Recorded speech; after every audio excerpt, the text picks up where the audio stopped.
नमस्कार मित्रों, संस्कृत कक्षा में आपका एक बार पुनः स्वागत है। जैसा कि हम समास प्रकरण के अंतर्गत हम इनके उदाहरणों का अध्ययन कर रहे थे। पंच कपाल पुरोडाशः तदितोर पदम समाहारे संख्या पूर्वो दिगु। ऐसे ही पंचेषु कपालेषु संस्कृत है पंचने सुपे कपाल सुपे सुपसो सुप पुरोडाशय। पंच कपालों में संस्कृत, इसी तरह से ये इसमें दिगु समास था।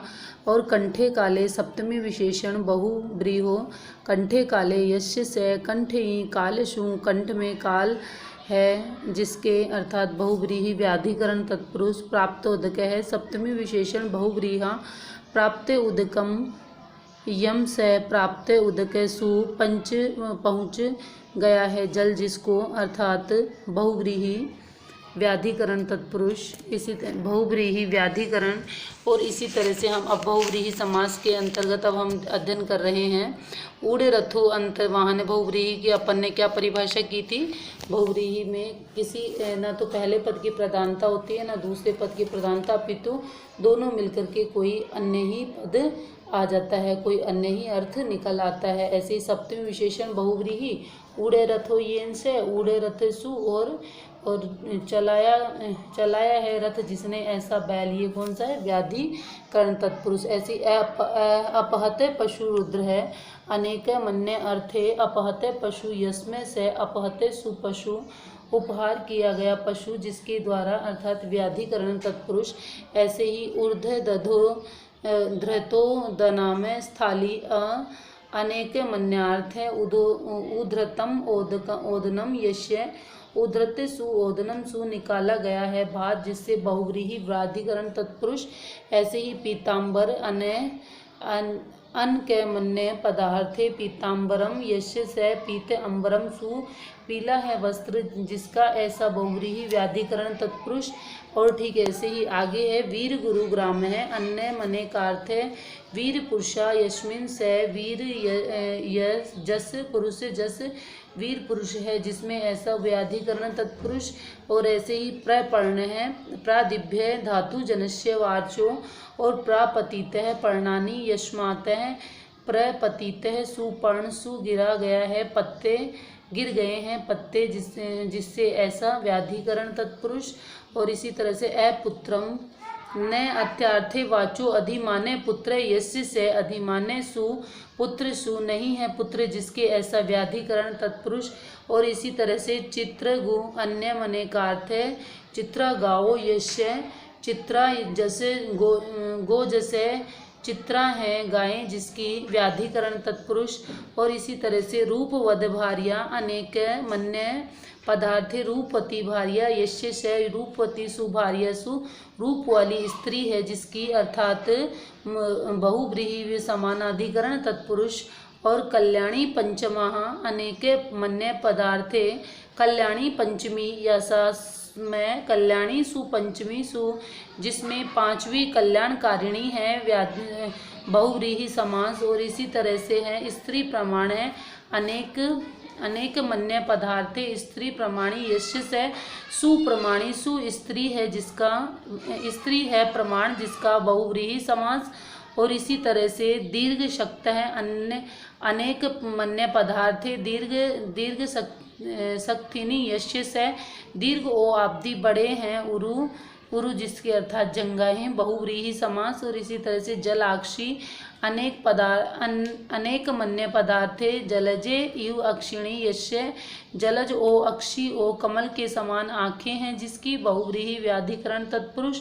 ऐसी द्विमूर्धा अनेक मन्य पदार्थे दो मूर्धानी यश्य से द्वि ओ मूर्धन ओ, दो सिर हैं जिसके, अर्थात बहुव्रीहि समानाधिकरण। और ऐसे ही त्रिमूर्ध हैं अनेक मन्य पदार्थे त्रय मूर्धन यश्य से, जिस त्रि जैसे मूर्धन जैसे सिर हैं जिसके, अर्थात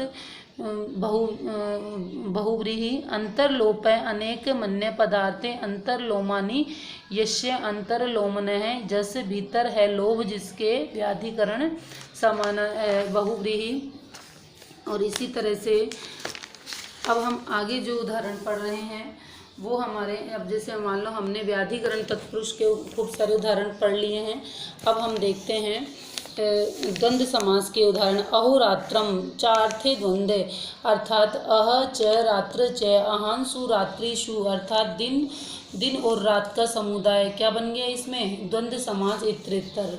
ऐसे ही द्वादश है चार्थे द्वंद्व दो च दश च दो और दशन है, जैसे 2 और 10 का समुदाय 12 अर्थात द्वंद्व समास इतरेतर है। ऐसे ही अष्ट विशंति चार थे द्वंद्व अष्टो च विशति च अष्टान जैसे विशति 8 और 20 का समुदाय 28 मतलब 28।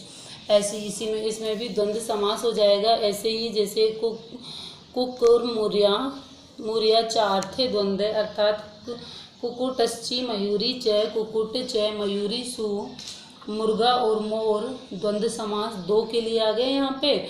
ऐसे ही धावख रिदो चार थे द्वंद्वे धावश्च खरीदश्च धावसु खदिरसु धन और खादिर और इसमें क्या हो गया, द्वंद्व समास हो गया। ऐसे ही संज्ञा परिभाषम चार थे द्वंद्व अर्थात संज्ञा च परिभाषा च तयो समाहार संज्ञा सु परिभाषा सु संज्ञा और परिभाषा का समाहार द्वंद्व है। और ऐसे ही आगे है अर्थ धर्म चार थे द्वंद्व अर्थात अर्थश्च धर्मश्च अर्थसु धर्मसु धर्म और अर्थ इतरेतर द्वंद्व है। और इसी तरह से हरि हरो चार थे द्वंद्व हरिश्च और हरश्च हरिसु हरसु हरि और हर इतरेतर द्वंद्व है। और इसी तरह से ईश कृष्णो चार थे द्वंद्व ईशश्च कृष्णश्च ईशसु कृष्णसु ईश कृष्ण है इतरेतर द्वंद्व है ना। शिव को केशव यह भी इतरेतर द्वंद्व ही है, ठीक है। शिव च केशव च पितरों में माता च पिता च ये भी द्वंद्व समास का उदाहरण है। ऐसे ही पाणी च पादम च पादो च है ना। मर्दानिक वैश्वानिक अर्थात मर्दानिक और वैश्वानिकस च छात्रोपहानम छात्र च उपहानो च तयो समाहारे छात्र सु उपनह सु छाता और जूते का समूह समाहार अर्थात समाहार द्वंद्व हो गए यहाँ पर। माता पितरो चार थे द्वंद्व माता च पिता च मातृसु पितृसु माता और पिता ऐसे ही समाहार द्वंद्व है। प्रावृष्टे शरदो चार थे द्वंद्वे प्रावष्ट च शिरश्च प्रावष्टसु शतसु और वर्षा और शरद समाहार द्वंद्व। इसी तरह से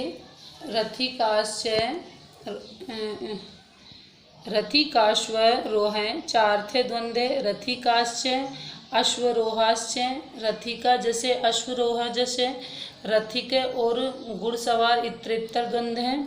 इसी तरह से आगे है वक्तव्यश्चास्मम चार थे द्वंद्वे वाके च त्वक च तयो समाहार वाचसु त्यजसु वाणी और त्वचा का समाहार अर्थात समाहार द्वंद्व है। इसी तरह से त्यक्त स्त्रच चार थे द्वंद्वे त्यके शक च तयो समाहार त्यक्त सु चक्र सु त्वचा और माल का समाहार है अर्थात समाहार द्वंद्व है। और ऐसे ही शमी दृश्यम चार थे द्वंद्वे शमी च दृश्य च तयो शमी सुहृदश्च शमी और पाषाण का समाहार द्वंद्व है। ऐसे ही व्यक्ति विषयवृष्णम चार थे द्वंद्वे वाक्य त्वसी च तयो समाहार वाक्य सुतिषु वाणी और प्रभा का समाहार द्वंद्व। अब इसी तरह से हमने बहुत सारे जो भी हमारे समास थे उनसे रिलेटेड बहुत सारे उदाहरणों को हमने पढ़ा है ना। इनमें कुछ कठिन भी थे सरल भी थे और इसी प्रकार से परीक्षा में भी पूछे जाते हैं। और यह हमारी न केवल रीट की परीक्षा अपितु कक्षा 6 से लेकर के BA तक की संस्कृत से रिलेटेड सारी परीक्षाओं के लिए CTET, UP TET, MP TET और संस्कृत से संबंधित किसी भी प्रकार की कोई भी प्रतियोगी परीक्षा उन सभी के लिए यह उपयोगी है। अतः यदि आपको मेरे द्वारा दी गई जानकारी पसंद आई तो आप मेरे चैनल को लाइक करें, शेयर करें, सब्सक्राइब करें और जो भी छात्र जिनको आवश्यकता है आप उनके साथ में शेयर करें। भाई जैसे मान लो कोई प्रतियोगी परीक्षा वाला छात्र है और उसे पढ़ने का समय नहीं है, कहीं काम करता है, तो उस छात्र को भी आप यह वीडियो शेयर करें, चला के रख लें।